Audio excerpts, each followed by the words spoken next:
Usually when we talk about a medical diagnosis, there's this expectation of absolute precision. Right, yeah, like a clear answer. Exactly. You think of it kind of like structural engineering. You break your arm, the X-ray tech takes the image, the doctor pulls up that stark black and white scan, points to a jagged white line, and just says, there it is. Because it's entirely binary. I mean, the bone is whole or the bone is fractured. The threshold is literally visible to the naked eye. Right. And there's this psychological comfort in that, I think. We're really drawn to problems that can be perfectly categorized. It provides the illusion, well, sometimes the actual reality, of control. Sure. But the second you try to diagnose the health of human society, specifically when you try to measure something as structurally complex as global poverty, that X-ray machine just completely shatters. Oh, absolutely. It shatters because you're suddenly navigating diagnostic waters that are incredibly murky. Yeah. You're looking at shadows, overlapping symptoms, and, all these nuances that a simple binary test completely fails to capture. Which is exactly why the data set we're exploring on today's deep dive is so vital. And honestly, it's pretty confrontational. It really is. I mean, we're looking at an attempt to build a mathematical compass for those mucky waters. Right. So, for you listening, here is the mission for this deep dive. We're taking a microscopic look at a highly concentrated, incredibly specific file, tracking the state of the world in 2025. Specifically, an extract tracking the multidimensional poverty index. The MPI. Right, the MPI for a category labeled developing countries. And the reason I've been kind of obsessing over this particular file, I mean, the reason I couldn't stop looking at it, is its physical brevity. It's tiny. We are literally looking at 3 rows of data. That's it. 3 lines on a spreadsheet. Which is wild when you think about what it represents. Right. Yet, embedded in those 3 lines is this profound narrative about how humanity attempts to quantify suffering and measure progress. So by the end of this conversation, we're going to dissect the haunting reality obscured by a seemingly insignificant decimal, which is 0.089. And, stripping a global socioeconomic crisis down to 3 metrics, it forces an entirely different kind of analysis. How so? Well, in a media environment where you're perpetually flooded with sprawling reports and competing charts and endless anecdotal narrative. Well, the information overload is real. Exactly. But this data set demands that we look exclusively at the raw architecture of deprivation. We just have a head count, an intensity, and a final index value. It just cuts right through the noise. It eliminates the noise entirely and leaves us with the uncomfortable mechanics of planetary scale poverty. Okay, but before we dissect the actual numbers, we have to define the boundaries of the container holding them.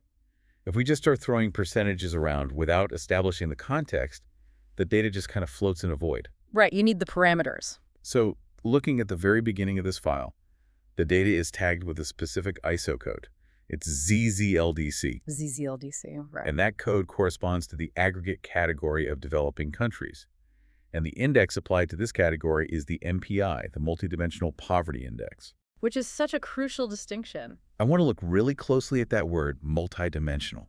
Because for decades, the global standard for poverty was almost exclusively tied to a single dimension. Income. Exactly, income. You'd always hear about the $1.90 a day threshold. Right, the World Bank standard. And the shift from a single variable income metric to a multidimensional framework represents, honestly, one of the most vital evolutions in modern socioeconomic theory. Because the old way was just too simple. Well, the traditional income-based metrics operate on a massive assumption.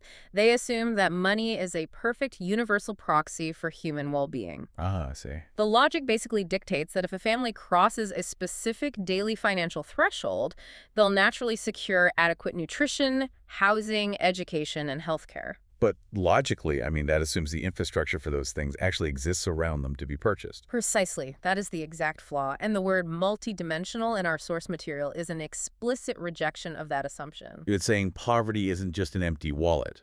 Right. It acknowledges that poverty is not merely a lack of capital. It's a complex, overlapping state of structural deprivation. Okay, wait, so you could have a demographic that technically earns just above that daily monetary threshold. So they vanish from traditional poverty statistics. Right, they vanish. But they still lack access to a functional sanitation system, or, their children are chronically malnourished due to local agricultural failures. Or their dwelling lacks a stable roof. Exactly. So they pass the financial test, but they're failing the survival test. That's a great way to put it. It makes me think of how we evaluate the structural integrity of a house. If you use a single variable metric, you might just look at the foundation. Okay, yeah. And if the concrete is poured correctly, the house passes inspection. You say, great, the house is fine. Based on the one test. Right. But a multidimensional inspection acknowledges that a solid foundation means absolutely nothing if the plumbing is pumping toxic water and the electrical wiring is sparking and there's no roof to keep the rain out. Because you can't just patch the concrete and declare the house livable. Exactly. That structural analogy is highly accurate here. The MPI framework demands that we measure those specific overlapping deprivations simultaneously. It looks at the whole house. Right. It forces governments and analysts to look at the electrical wiring and the plumbing, not just the foundation. It's a much more honest methodology. But I'm guessing that makes it way harder to calculate. Vastly more complicated to aggregate. Yes. Because you aren't just checking a bank account balance anymore. And the aggregation happening in this specific file is borderline incomprehensible in its scale.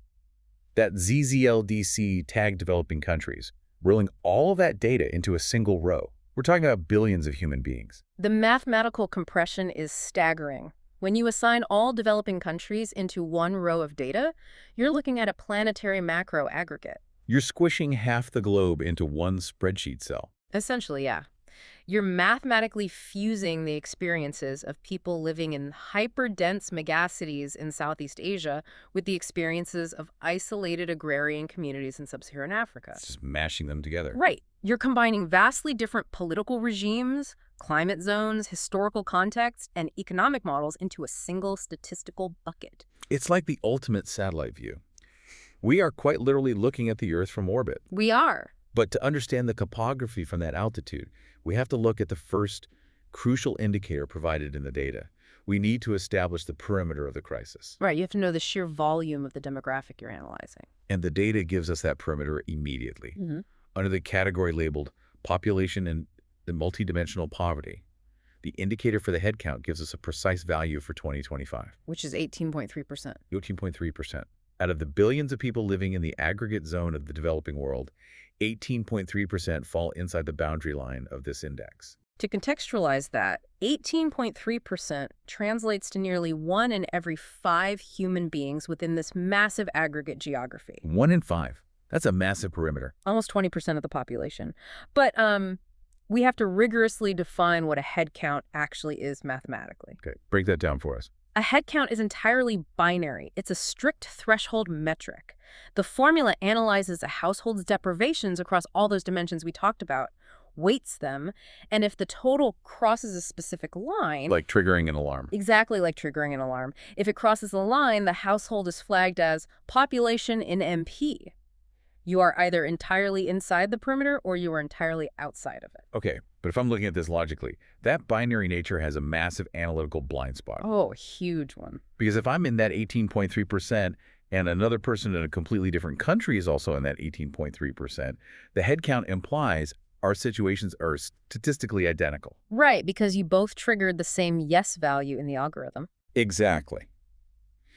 But surely someone who is deprived of just enough basic needs to cross a threshold is not experiencing the same daily reality as someone who is entirely destitute, like lacking water, food, shelter, and electricity. Not at all. Does the headcount account for the variance in our suffering? Like, does it know who has it worse? It absolutely does not, and that is the critical danger of relying on a headcount as a standalone metric. Wow. A headcount measures the size of the demographic, but it is completely blind to the depth of the deprivation. It treats everyone who crosses the threshold as a homogeneous unit. So it completely flattens the human experience. It flattens it into a 0 or a 1. To go back to your architectural analogy, a headcount treats a house that is missing a roof exactly the same as a house that has been entirely leveled by bulldozer. Seriously, as long as both structures fail the overall habitability threshold, they simply count as one unlivable structure. The headcount algorithm ticks up by a single integer in both scenarios. So it tells us the size of the crisis, but absolutely nothing about the severity. Precisely. It's kind of like looking at a map of a city and seeing a boundary line drawn around a neighborhood designated as a disaster zone. The line tells us exactly how many city blocks are inside the zone. We know the area. Right. But from that boundary line alone, we have no idea if the disaster is, like, A minor flood where the water is ankle deep, or a catastrophic earthquake where every single building has collapsed. Exactly. We have the perimeter, but we lack the texture. We lack the true physical reality of what is actually happening inside that zone. Which means if we stopped at the head count, like if we only looked at the 18.3%, Hmm. we would have an entirely incomplete, incredibly misleading picture of global poverty in 2025. It would be a dangerous oversimplification. Right. We desperately need a metric that measures the depth of the water inside the disaster zone. And that introduces the second and arguably the most crucial indicator in our data set. This is the metric that strips away the homogeneous flattening of the head count. The intensity. So looking at the spreadsheet, the data provides a metric called impotensity, measuring that exact same demographic, the 18.3% in multidimensional poverty. And the value for this intensity is 48.5%. 48.5%. I really want to break down exactly what that means because when I first processed the mechanics of that number, it completely shifted how I view poverty statistics. It's a sobering number once you decode it. So intensity measures the average severity of the deprivation, meaning an intensity of 48.5% implies that out of all the possible dimensions of a functional human life measured by this index, Which includes nutrition, child mortality, years of schooling, sanitation, drinking water, electricity, housing. right, all of those things, the people trapped in that 18.3% head count are, on average, lacking nearly half of them simultaneously. They're operating at a near 50% structural deficit, and it's crucial to understand that they aren't just dipping slightly below a standard of living. It's not a minor inconvenience. No, this isn't a scenario where a community has robust infrastructure but struggles with slightly lower educational outcomes. A 48.5% intensity indicates a catastrophic, systemic collapse of basic human needs. Because they're deprived in almost half of all possible metrics at the exact same time. Yes, it's an interlocking failure. Let's go back to your architectural analogy for a second. Okay. If you have a massive building supported by dozens of load-bearing pillars, a high intensity doesn't mean the building just needs a fresh coat of paint or a few patch cracks. Right. A 48.5% intensity means that nearly half of the load-bearing pillars have been completely removed. The structural integrity is compromised on multiple fronts simultaneously. And when a structure loses half its support, it triggers what economists and sociologists refer to as the trap effect, right? Exactly, the poverty trap. How does that actually manifest on the ground? Because logically, if you're missing that many pillars, the remaining pillars cannot possibly hold the weight of the building. It has to collapse. They cannot. The deprivations begin to aggressively reinforce one another. When the intensity approaches 50%, the variables cease to be independent. They become a feedback loop. Yes, a vicious feedback loop. Yeah. Consider the biological and economic reality here. If a community lacks access to a clean water source, they are subjected to chronic waterborne illnesses. Okay, so that's a health deprivation. Right.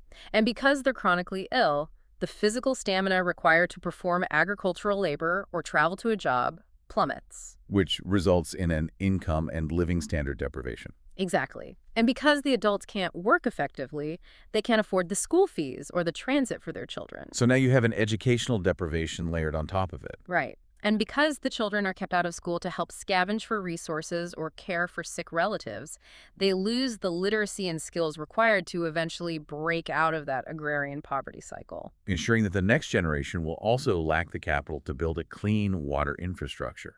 Exactly.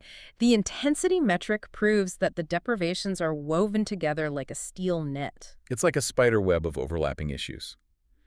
You can't just remove one strand of the net and expect the person to walk free. You really can't. And that has to be a terrifying realization for anyone in global policy. Because if the intensity in 2025 is 48.5%, it completely invalidates the concept of a single silver bullet solution. It entirely delegitimizes piecemeal intervention. Right, because historically you see these massive philanthropic campaigns focused on a single vertical, like a massive drive to build schools, for instance. Which is a noble effort, but But if you drop a state-of-the-art school into a community experiencing a 48.5% deprivation intensity, what happens? the intervention fails to take root. Yeah, because the children are still severely malnourished, so their cognitive development is stunted, making learning incredibly difficult. Right. They still lack electricity at home, so they can't study or read after sunset. So the school just becomes an isolated asset in a collapsing ecosystem. The 48.5% intensity metric demands that policy responses be inherently multi-sector. You cannot deploy an educational intervention without simultaneously deploying nutritional, infrastructural, and medical interventions. It's all connected. The data proves that single variable solutions are mathematically doomed to fail when the intensity is this high. So we're really looking at two distinct, massive geometric realities. We have the sheer breadth of the crisis, the 18.3% headcount representing the perimeter. Right.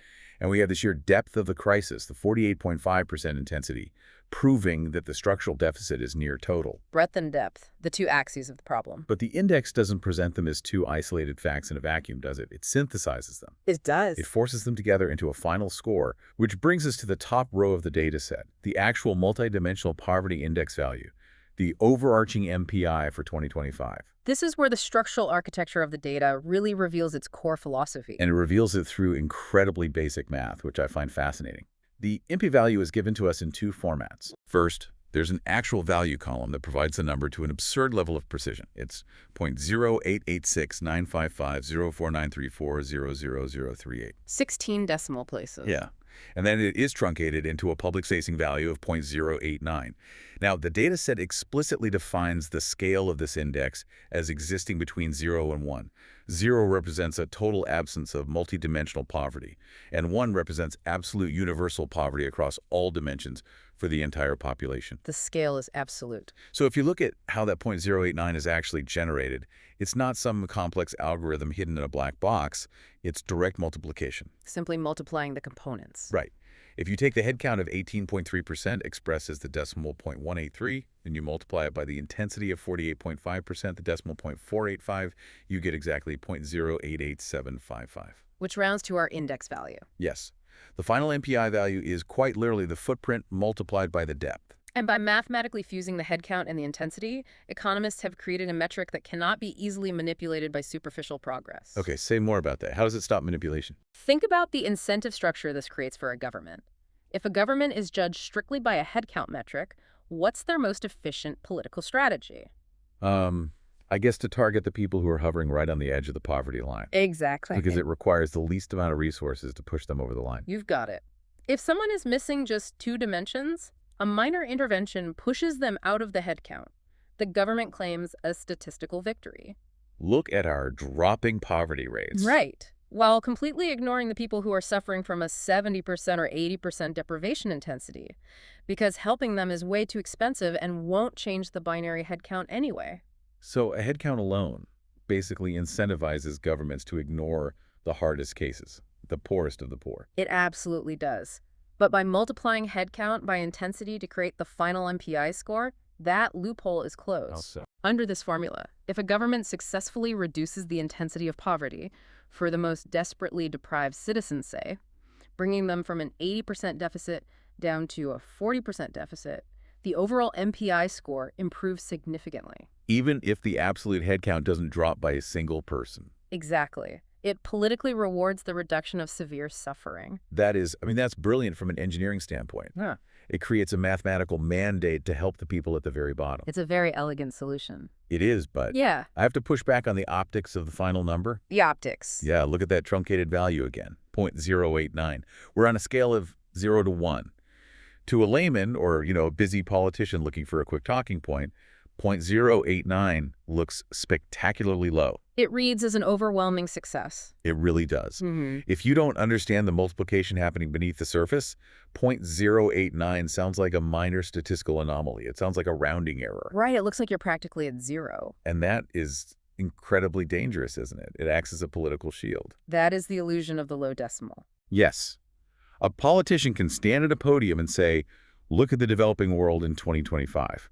Our multidimensional poverty index is merely 0.089. We are closing in on 0. They can use the mathematics of the index to mask the brutality of the components. Exactly. It's like a statistical magic trick. And that's the inherent risk of multiplying fractions.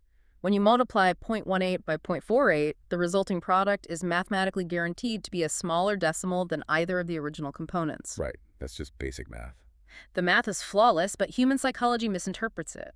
We automatically equate small numbers with small problems. It allows leaders to hide a 48.5% severity rate. The fact that people are structurally collapsing behind a completely benign-sounding aggregate number. It really proves exactly why we cannot consume data at the surface level. If you only look at the 0.089, you're lulled into a false sense of victory. You have to decompose the decimal back into its reality. 1 in 5 people lacking nearly half of the fundamental requirements for human survival. And, that tension between the clinical nature of data and the visceral reality of human suffering, it's perfectly encapsulated by that 16 decimal figure you mentioned earlier. The actual value, Uh-huh. 0.08869550493400038. Seeing human deprivation calculated to the quadrillionth decimal place. It's deeply jarring. It is. I mean, I understand the requirement for absolute precision in statistical modeling. If you're tracking global trends, you need granular data. I get that. Sure, for the models to work. But holding that level of hyper-specific mathematics up against the reality of millions of people who literally cannot secure clean drinking water, it creates this profound cognitive dissonance. It's the ultimate distillation of qualitative, messy human life into a cold, quantitative absolute. And the truncation to 0.089, while obviously necessary for human communication. Because no one's going to say all 16 digits in a speech. Right, but that truncation carries a philosophical weight. Oh, how so? Every time that decimal is rounded off, every single number dropped from the end of that string represents millions of complex, interconnected human struggles smoothed over for the sake of a clean executive summary. Wow. We shave off the edges of the data to make it fit onto a slide deck, and in the process, we mathematically erase the nuance of millions of lives. We abstract the suffering away. But, while we're focused so intently on the decimals and the components, there's a structural anomaly in the spreadsheet itself that we have to address. Which part? Because the most revealing part of this data file might actually be a blank space. The omission in the columns. Yes.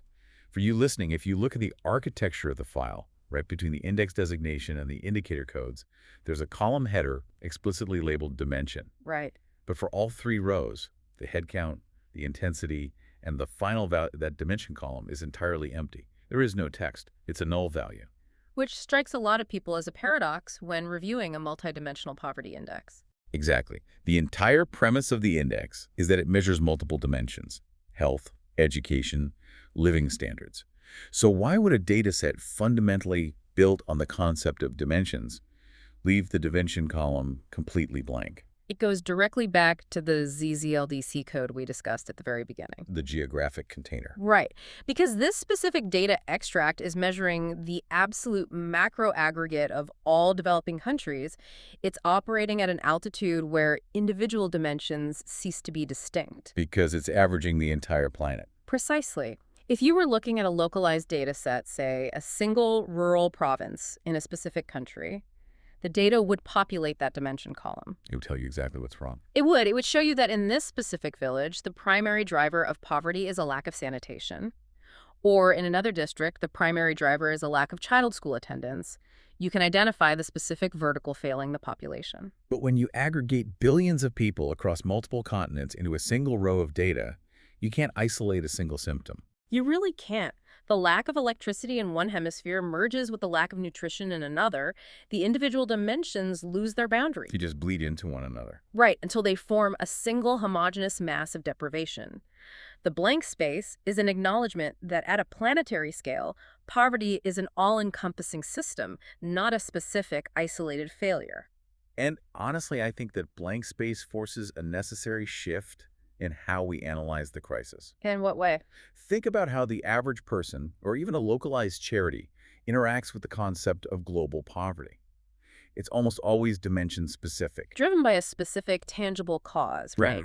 You donate to a charity that builds a well, which addresses the water dimension, or you donate to a nonprofit that provides textbooks addressing the education dimension.